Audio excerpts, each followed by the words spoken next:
அஞ்சாதே, உனக்கு துணையாயிருப்பேன். இது இயேசு கிறிஸ்துவுக்குள் பிரியமான என் சகோதர சகோதரிகளே, இந்த நிமிட நட்சத்திரக்கு இயேசுவின் நாமத்தில் நான் உங்களை அன்போடு அழைக்கிறேன். அஞ்சாதே, உனக்கு துணையாயிருப்பேன். எதை குறித்து இந்த உலகத்தில் பயப்படக்கூடாது. கடவுளுடைய பிள்ளைகள் எதை குறித்தும் பயப்படக்கூடாது. தெய்வ பயம் உள்ள பிள்ளைகளாய் மட்டுமே இருக்க வேண்டுமே தவிர எதை குறித்தும் அவர்கள் கவலைப்படக்கூடாது, பயப்படக்கூடாது.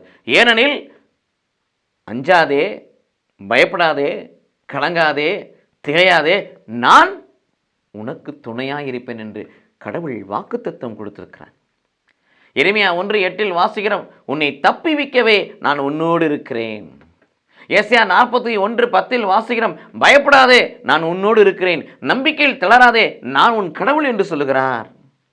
ஏசாயா 54:17 வாசிக்கிறோம், உனக்கு எதிராக உருவாக்கப்படுகிற ஆயுதங்கள் வாய்க்காமல் போகும் என்று சொல்லுகிறார்.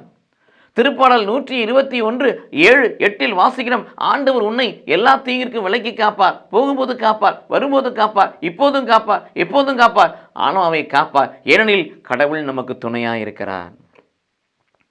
ஆகவே தான் பவுல் சொன்னார், புனித பவுல் சொன்னார் ரோமர் 8:31, கடவுள் என் சார்பாக இருக்கிறார், கடவுள் என் பக்கமாக இருக்கிறார், கடவுளின் அருகில் இருக்கிறார், எனக்கு எதிராக நிற்கக்கூடிய மனிதன் யார்? ஆக கடவுளுடைய துணையை கொண்டவர்களாய் வாழ்வோம், துணிந்து வாழ்வோம், அவனுடைய பணியை செவ்வையென செம்மையென பூமி நிறைவேற்றுவோம். கடவுள் நம்மை ஆசீர்வதிப்பாராக. ஆமென்.